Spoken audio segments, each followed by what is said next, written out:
আসসালামু আলাইকুম ওরহমতুল্লাহি আবরাকাতু। আমার প্রিয় ভাই ও বোনেরা, হুজুরে পাক সাল্লাল্লাহু আলাইহি সাল্লাম ইরশাদ করেন, পবিত্র রমজান মাসের জন্য বেহেশতকে অপূর্ব সুঘ্রাণ দ্বারা সুরভিত করা হয়। বৎসরের আরম্ভ হইতে শেষ পর্যন্ত উহাকে শুধু রমজানের জন্য সজ্জিত করা হয়। যখন রমজান মাসের প্রথম রাত্রি আগমন করে, তখন আরশের তলদেশ হইতে একটি সমুধর বাতাস বহিতে থাকে, যাহার প্রভাবে বেহেশতের পাতা পল্লব ও দরজার করসমূহ হেলিতে আরম্ভ করে, যার দ্বারা এমন এক মনোমুগ্ধকর ও হৃদয়স্পর্শী সুর উদ্দিত হয় যে সুতরাং ইতিপূর্বে কখনো এইরূপ আর শুনিতে পাই নাই।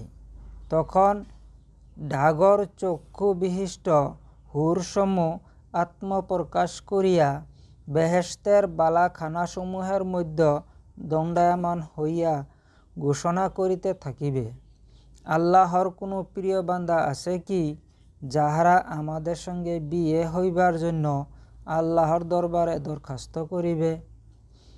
এতপর হুরবালাগণ বেহেশতের দারোগা দেরওয়ানের নিকট জিজ্ঞাসা করিবে, ইহা কোন রাত্রি? তদুত্তরে তিনি বলিবেন, ইহা রমজানের প্রথম রাত্রি। মুহাম্মদ সাল্লাল্লাহু আলাইহি সাল্লামের উম্মতের জন্য বেহেশতের দ্বারসমূহ অদ্য খুলিয়ে দেওয়া হয়েছে। হুজুর সাল্লাল্লাহু আলাইহি সাল্লাম বলেন, আল্লাহ পাক রেদওয়ানকে বলিবেন, আহমদ সাল্লাল্লাহু আলাইহি সাল্লামের রোজাদার উম্মতের জন্য জাহান্নামের দরজা বন্ধ করিয়া দাও। জিব্রাইলকে হুকুম করেন, জমিনে অবতরণ করিয়া অহংকারী শয়তানকে শৃঙ্খলাবদ্ধ করো এবং তাহার গলায় বেড়ি পরাইয়া সমুদ্রে নিক্ষেপ করো, যেন আমার মাহবুবের উম্মতের রোজাকে নষ্ট করিতে না পারে। আল্লাহ পাক প্রতি রাত্রে একজন ঘোষণাকারীকে হুকুম করেন যে সে যেন 3 বার করিয়া বলে, কেহ সাহায্য প্রার্থী আছে কি? আমি তাহাকে দান করিব। আছে কেহ তওবাকারী? আমি তাহার তওবা কবুল করিব। আছে কেহ ক্ষমা প্রার্থী? আমি তাহাকে ক্ষমা করিব। কে আছে এমন যে মুখাপেক্ষী নয়, এমন ধনীকে করজ দান করে আর বিন্দু মাত্র কম না করিয়া কর্জ পরিশোধ করে। হুজুর সাল্লাল্লাহু আলাইহি সাল্লাম আরও বলেন, আল্লাহ তাআলা প্রতিদিন ইফতারের সময় জাহান্নামের উপযোগী 10 লক্ষ লোককে ক্ষমা করিয়া দেন এবং রমজানের শেষ তারিখে প্রথম হইতে শেষ পর্যন্ত যত লোক নাজাত পাইয়াছে সকলের বরাবর লোককে আজাদ করিয়া দেন। আল্লাহ পাক জিব্রাইল আলাইহিস সালামকে কদরের রাত্রে নির্দেশ দেন, সে ফেরেশতাদের এক বিরাট বাহিনী লইয়া জমিনে অবতরণ করেন। তাহাদের সহিত সবুজ রঙের ঝান্ডা থাকে, তাহারা কাবা শরীফের উপর উদ্দীর্ণ করা হয়। হযরত জিব্রাইল আলাইহিস সালাম 100 ডানার মধ্যে সেই রাত্রে মাত্র 2টি ডানা প্রসারিত করেন, যাহা মাশরিক মাগরিবের ঘেরিয়া ফেলে।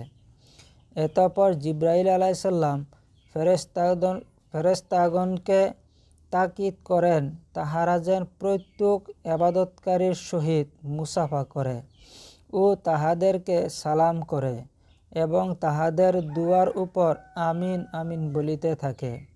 ভোর পর্যন্ত উক্ত অবস্থা চলিতে থাকে।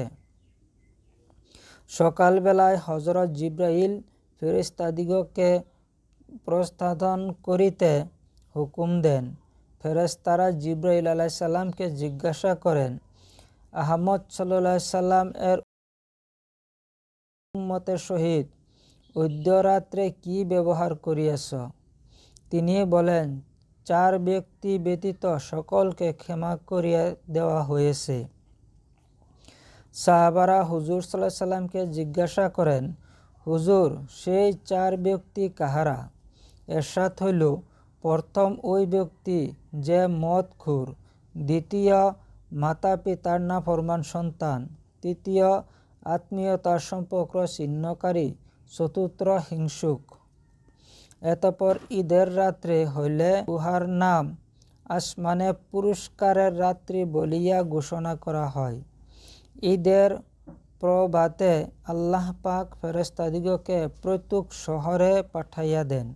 তাহারা জমিনে অবতীর্ণ হইয়া সমস্ত গলি এবং রাস্তার মোড়ে দাঁড়াইয়া যান এবং এইরূপ সুরে যাহা মানব এবং দানব ব্যতীত সমগ্র মাখলুকই শুনে আওয়াজ দিতে থাকেন, হে মুহাম্মদ সাল্লাল্লাহু আলাইহি সাল্লামের উম্মতেরা, পরম দয়ালু আল্লাহর সান্নিধ্য চল, তিনি অপরসীম দাতা ও ক্ষমাশীল। এতপর লোকজন ঈদগাহের দিকে অগ্রসর হয়। আল্লাহ পাক ফেরেশতাদেরকে বলেন, যে মজদুর আপন দায়িত্ব যথাযথ পালন করিয়াছে তাহার বিনিময়ে সে কি পাইতে পারে? তাহারা আরজ করিলেন, হায় মাবুদ, আমরা চাই যথাযোগ্য মজুরি যেন পাই। তখন আল্লাহ পাক ইরশাদ করিবেন, হে ফেরেশতারা, তোমরা সাক্ষী, রোজা এবং তারাবির প্রতিদানে আমার সন্তুষ্টি এবং ক্ষমা তাহাদিগকে দান করিলাম।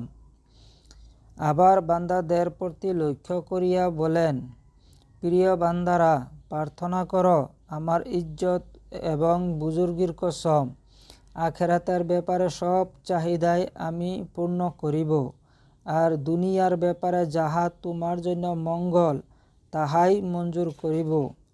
আমার ইজ্জতের কসম, যতক্ষণ আমার প্রতি দৃষ্টি রাখিবে আমি তোমাদের পাপরাশিকে গোপন রাখিব এবং পাপিষ্ঠ কাফেরদের সম্মুখে লজ্জিত করিব না। সুতরাং ক্ষমাপ্রাপ্ত হইয়া গৃহে প্রত্যাবর্তন কর। তোমরা আমাকে রাজি করিয়াছ, আমিও তোমাদের উপর রাজি। ফেরেশতাগণ ইহা দেখিয়া আনন্দে উৎফুল্ল হইয়া যায়। আমার প্রিয় ভাই ও বোনেরা, যদি ভিডিওটা ভালো লাগে তাহলে আমার চ্যানেলটাকে অবশ্যই আপনারা সাবস্ক্রাইব করে দেবেন। আসসালামু আলাইকুম ওয়া রাহমাতুল্লাহি ওয়া বারাকাতুহু।